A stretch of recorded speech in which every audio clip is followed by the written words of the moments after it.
What's up, hackers? Welcome to Hacker Kung Fu episode 8. We're going to continue talking about basic boxing drills and how to walk in our stances. So today I have a basic Gong Bu drill for you where we connect a punch with our hand, of course, with our stances. So it looks a little bit like this as we do the walking.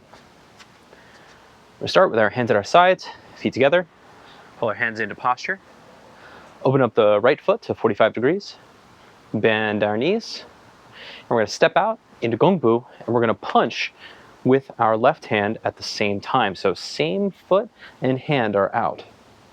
Now we're going to open up the front toe to 45 degrees, and we're going to step up into this intermediate stance here. And then we're going to step out again into Gong Bu on the other side. We want to make sure that our body is straight the entire time. We don't want to turn, and we don't want to lean over, especially when we do the drill with the same side hand and foot.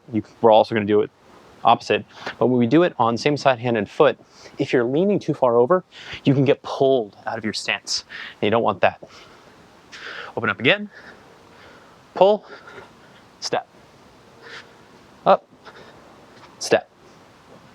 When you reach the end of your training space, you're going to shift your weight back, picking up that toe, turn it in, pull in, and step back out.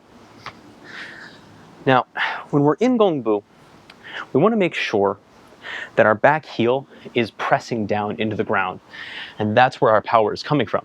So it's a little bit different than in Western boxing. In Western boxing, right, if we're going to do a power punch across, we're going to twist our hips and strike out like this. That's not quite how we do it in traditional Kung Fu, and that's because we're looking for maximal power and idealized postures. That doesn't mean that in combat, right, we're not actually gonna get into a fight with somebody and then step out into Gong Bu. That's not actually how that works. We're training our bodies, conditioning our bodies with these idealized stances. It still matters, though, to understand the principle of force generation. So in traditional Kung Fu, what we're doing is we're pressing into the heel. We're going to turn our hips, right? We're stepping out to generate that same power, and then that power is manifested in the fist. So all of that structure has to be there. If the heel is up, you'll feel it. If you try to do this turn, you'll feel your foot kind of give. And so you're losing that connection with the ground. You're getting that action and reaction out into your strike. So again,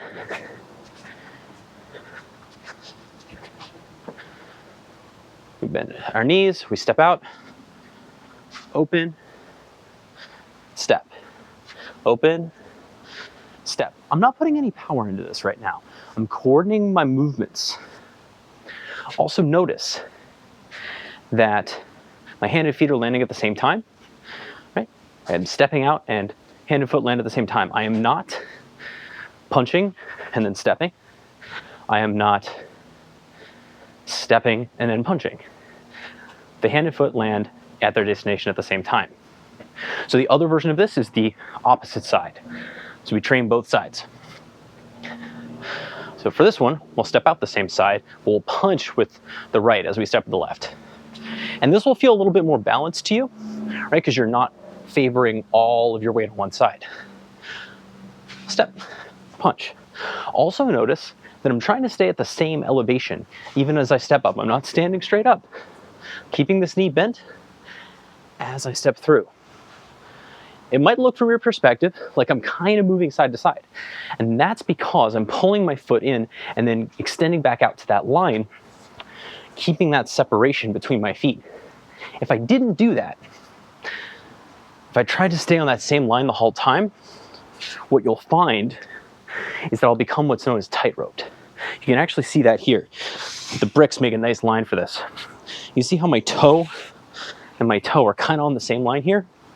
This doesn't give me a lot of horizontal stability, which means it's easy for me to get turned off. And if I go even far over, now I'm just preventing force from getting transferred. There's a principle we'll talk about more where force goes in the direction of your knees. And so we want our knees to kind of guide where we're going, but we also need to have clearance for our hips. So that's why we need that line from back heel to front toe.